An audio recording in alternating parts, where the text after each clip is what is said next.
Hello साथियों, मैं हूं आपका दोस्त अमर और लेकर हाजिर हूं 28 तारीख का करंट अफेयर्स। दोस्तों आपको बता दें, महत्वपूर्ण प्रश्न जो आपके एग्जाम की दृष्टि से है इम्पोर्टेंट। दोस्तों आपको बता दें, भारत व बांग्लादेश के सपने चुनौतियां एक जैसे। हाँ दोस्तों, प्रधानमंत्री नरेंद्र मोदी जी ने कहा है भारत और बांग्लादेश के सपने और चुनौतियां एक जैसे। आपको बता दें कि ढाका में आज़ादी की 50वीं वर्षगांठ के मौके पर बोले पीएम, यानी बांग्लादेश की आज़ादी की 50वीं वर्षगांठ के मौके पर प्रधानमंत्री इस समय बांग्लादेश की यात्रा पर हैं। दोस्तों आपको बता दें कि प्रधानमंत्री नरेंद्र मोदी ने बांग्लादेश की आज़ादी की 50वीं वर्षगांठ के मौके पर कहा, हमारे सपने, उनकी राहों में आने वाली चुनौतियां एक जैसी हैं। यही नहीं, हमारी विरासत और विकास भी साझा है। 21वीं सदी में अगले 25 वर्षों की यात्रा दोनों देशों के लिए महत्वपूर्ण है। 2 दिवसीय दौरे पर ढाका पहुंचे पीएम मोदी ने आश्वासन दिया कि मजबूत रिश्तों के साथ दोनों देश भविष्य में विकास यात्रा करेंगे। साथ साथ मोदी ने कहा, हमें याद रखना है कि व्यापार और उद्योग में जहां हमारे लिए एक जैसी संभावना है, तो आतंकवाद जैसे समान खतरे भी हैं। बिना नाम लिए पाकिस्तान पर निशाना साधते हुए मोदी जी ने कहा, जो सोच और शक्तियां आतंकवाद जैसी अमानवीय कृत्यों को अंजाम देती हैं, वो अब भी सक्रिय हैं। हमें उनसे सावधान रहना है और संगठित होकर इसका मुकाबला करना है। चीन पर निशाना साधते हुए मोदी जी ने कहा, कोई भी कूटनीतिक ताकत हमारे रिश्तों को, उसके लिए प्रतिबद्धता को खंडित नहीं कर सकती। उन्होंने कहा, भारत और बांग्लादेश को साहसिक लक्ष्य फिर से हासिल करने होंगे। तो दोस्तों ये रही पूरी खबर, यानी प्रधानमंत्री जी हैं बांग्लादेश के दौरे पर। चलिए रुख करेंगे अगली खबर। अगली खबर है दोस्तों रोहिंग्या से। रोहिंग्या के मुद्दे पर सुप्रीम कोर्ट में सरकार की दलील। दोस्तों बता दें कि सरकार ने कहा, घुसपैठियों की राजधानी नहीं बन सकता भारत। दोस्तों आपको बता दें, केंद्र ने सुप्रीम कोर्ट में कहा कि भारत अवैध घुसपैठियों की राजधानी नहीं बन सकता। सरकार ने जम्मू में शिविरों में रखे गए 150 से अधिक रोहिंग्या मुसलमानों को म्यांमार भेजने से रोक लगाने की मांग वाली याचिका का विरोध करते हुए कहा कि रोहिंग्या राष्ट्र की सुरक्षा के लिए खतरा है। इसी के साथ सुप्रीम कोर्ट ने रोहिंग्याओं की रिहाई और उन्हें म्यांमार वापस भेजने के केंद्र के आदेश पर रोक लगाने की मांग वाली याचिका पर फैसला सुरक्षित रख लिया है। मुख्य न्यायाधीश S A. Bobde, justice S S. Bopanna और जस्टिस बी. रामसुब्रमण्यम की पीठ के समक्ष केंद्र ने हलफनामा दायर कर कहा, रोहिंग्या पूरी तरह से अवैध घुसपैठिए हैं। जम्मू कश्मीर प्रशासन ने इन घुसपैठियों की पहचान की प्रक्रिया शुरू कर दी है। विदेशी अधिनियम के तहत 150 से अधिक को शिविरों में भेजा गया है। इन लोगों के पास वैध यात्रा दस्तावेज नहीं है। सरकार ने यह भी कहा कि रोहिंग्या दावा नहीं कर सकते कि जीवन जीने का अधिकार के तहत उन्हें भारत में बसने का अधिकार है।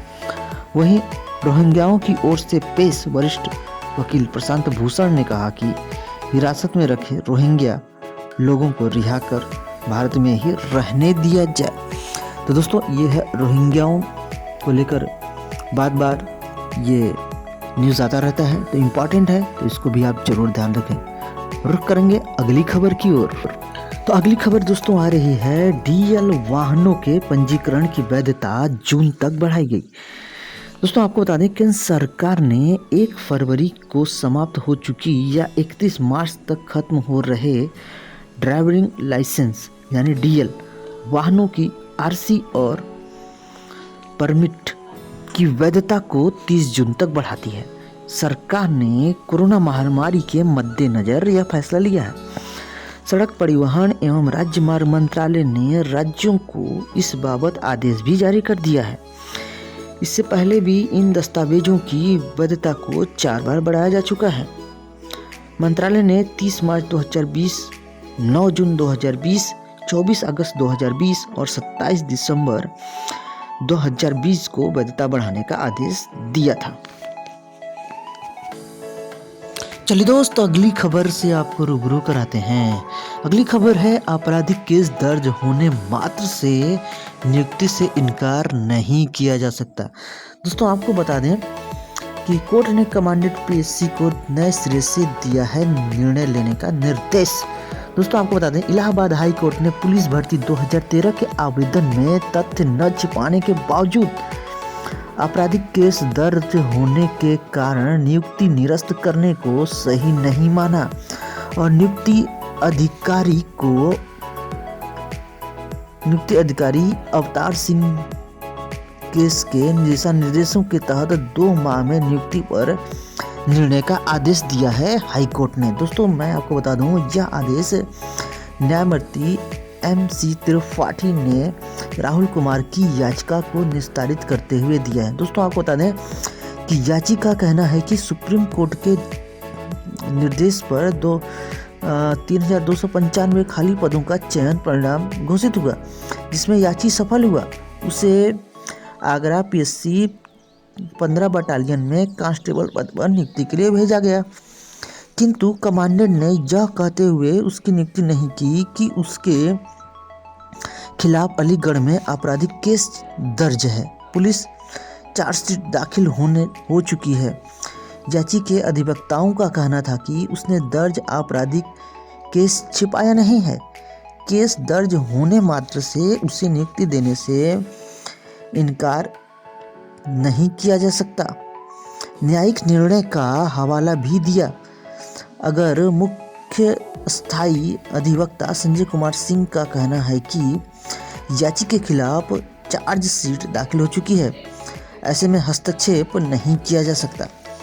तो दोस्तों कहने का सीधा सा मतलब ये है कि केवल आपराधिक केस दर्ज हो जाने से ही किसी भी विभाग द्वारा नियुक्ति से इनकार नहीं किया जा सकता।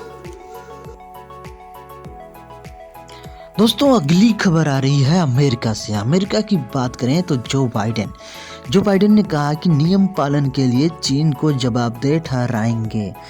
राष्ट्रपति बनने के बाद पहली प्रेस वार्ता में ट्रंप को भी चुनौती दे डाली। कहा 2024 में फिर लड़ेंगे चुनाव। दोस्तों आपको बता दें, डेमोक्रेटिक नेता जो बाइडेन ने अमेरिकी राष्ट्रपति का पद संभालने के बाद पहली बार की औपचारिक प्रेस वार्ता में चीन और लोकतंत्र समेत देश के मौजूदा हालत पर विस्तार से अपना दृष्टिकोण रखा। उन्होंने इस दौरान नियमों का पालन न करने के लिए चीन को जवाबदेह ठहराने के अलावा रिपब्लिकन नेता और पूर्व राष्ट्रपति डोनाल्ड ट्रंप को भी चुनौती दे डाली। कहा 2024 में फिर चुनाव लड़ेंगे।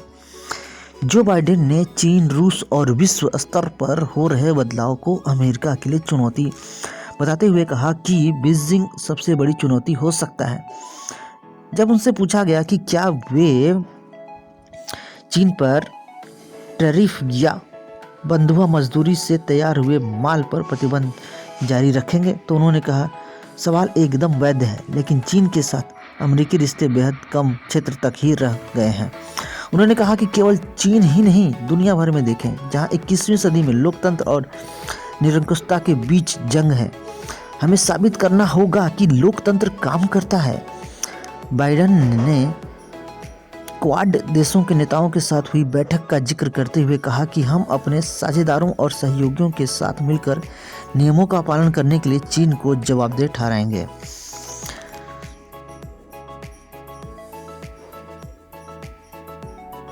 बाइडेन ने कहा कि चीन का लक्ष्य दुनिया का सबसे अग्रणी, सर्वाधिक अमीर और विश्व में ताकतवर देश बनने का है, लेकिन मेरे नेतृत्व में अमेरिका लगातार विस्तार करता रहेगा। उन्होंने चीनी राष्ट्रपति जिनपिंग के 2 घंटे हुई फोन वार्ता के बारे में बताया कि मैंने उन्हें स्पष्ट किया है कि कड़ी प्रतिस्पर्धा के बावजूद हम टकराव नहीं चाहते हैं। मैंने उनसे यह भी कहा कि चीन को वैश्विक नियम मानने होंगे। बाइडेन ने कहा, मुझे लगता है शी जिनपिंग लोकतंत्र हड्डी नहीं है। उन्होंने कहा कि वह एक बेहद होशियार इंसान है।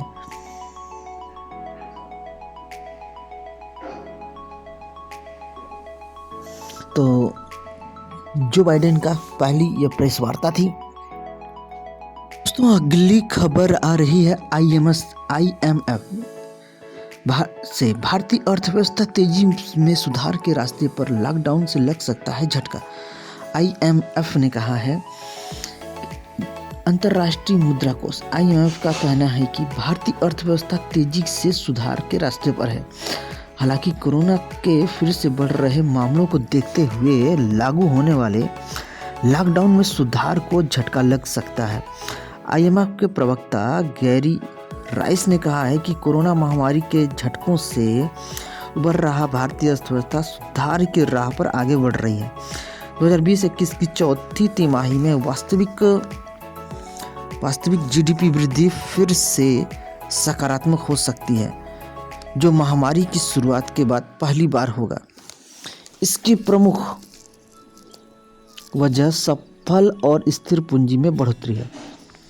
विश्व बैंक के साथ अगले महीने होने वाली बैठक से पहले राइस ने कहा है कि इस साल की पहली तिमाही में PMI और अन्य आंकड़े लगातार सुधार के संकेत दे रहे हैं। हालांकि कोरोना की दूसरी लहर और स्थानीय स्तर पर कई शहरों में लॉकडाउन के कारण कुछ जोखिम जरूर पैदा हुआ है।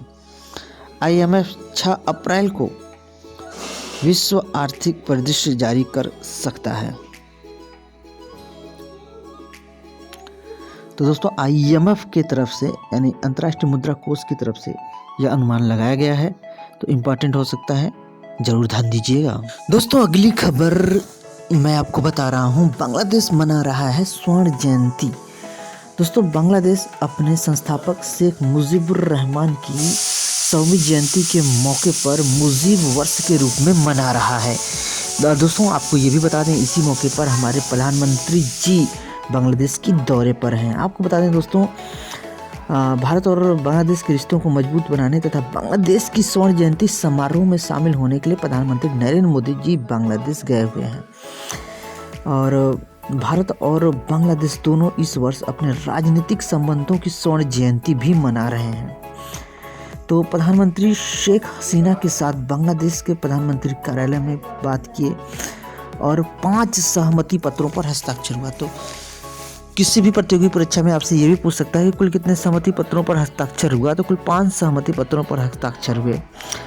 आपको बता दें कि भारत ने 1971 में बांग्लादेश की आज़ादी में मदद करते हुए वास्तव में अपना खून बहाया था। तत्कालीन पूर्व पाकिस्तान के गृह युद्ध छिड़ने की वजह से भारत को 1 करोड़ से ज़्यादा लोगों को खिलाना और शरण देना पड़ा था, क्योंकि इस बड़ी चुनौती का सामना करने के अलावा भारत के पास कोई विकल्प नहीं था।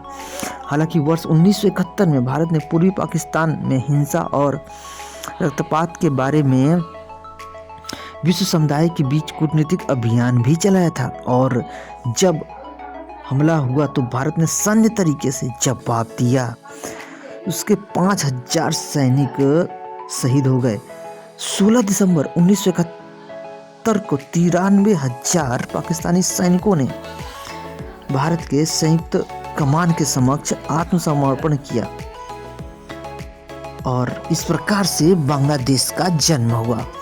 तो 16 दिसंबर 1971 का दिन बहुत ही इंपॉर्टेंट है। अच्छा, ये जानकारी आपको इसलिए दी जा रही है कि एग्जाम की दृष्टि से है महत्वपूर्ण। भारत और बांग्लादेश दोनों तेजी से काम कर रहे हैं खोए हुए संबंधों को पकड़ और उसको आगे बढ़ाने के लिए दोनों देश कटिबद्ध हैं।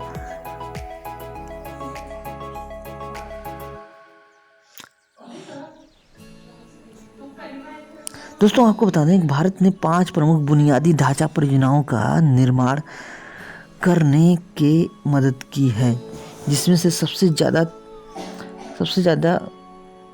फेनी नदी पर मैत्री पुल है। यानी भारत ने बांग्लादेश को 5 परियोजनाओं के निर्माण करने में बहुत मदद की। इसमें से सबसे ज़्यादा महत्वपूर्ण रही है फेनी नदी पर बना मैत्री पुल।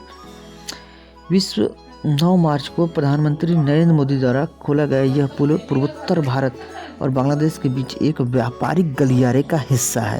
यानी पूर्वोत्तर भारत और बांग्लादेश के बीच एक व्यापारिक गलियारे का हिस्सा है। इस परियोजना के साथ और अधिक योजनाएं बनाई जा रही हैं, जिसमें बांग्लादेश को अन्य दक्षिण एशियाई देशों तक पहुंच प्राप्त होती है। 1965 में भारत पाकिस्तान युद्ध के बाद से पहली बार भारत अपनी पृथक पूर्वोत्तर क्षेत्र में बेहतर पहुंच बना सकती है। मोदी ने पुल के उद्घाटन समारोह में कनेक्टिविटी को रेखांकित किया। यह दक्षिण असम, मिजोरम, मणिपुर, त्रिपुरा के साथ बांग्लादेश और दक्षिण पूर्व एशिया की कनेक्टिविटी को सुधार करेगा। अपने सभी पड़ोसियों में से भारत की सबसे लंबी सीमा यानी 4300 किलोमीटर बांग्लादेश के साथ है। इतना बड़ा नदियों से घिरा घने आबादी वाला यह क्षेत्र स्वाभाविक रूप से लोगों के लिए समस्या पैदा करता है, जैसे लोग, पशुओं और सामान की तस्करी होती है। लेकिन दोनों तो दोस्तों फिर मिलेंगे ताजा तरीन और बेहतरीन खबरों के साथ, वे खबरें जो हैं आपकी एग्जाम की दृष्टि से महत्वपूर्ण। तो कल फिर मिलेंगे, तब तक के लिए जय हिंद।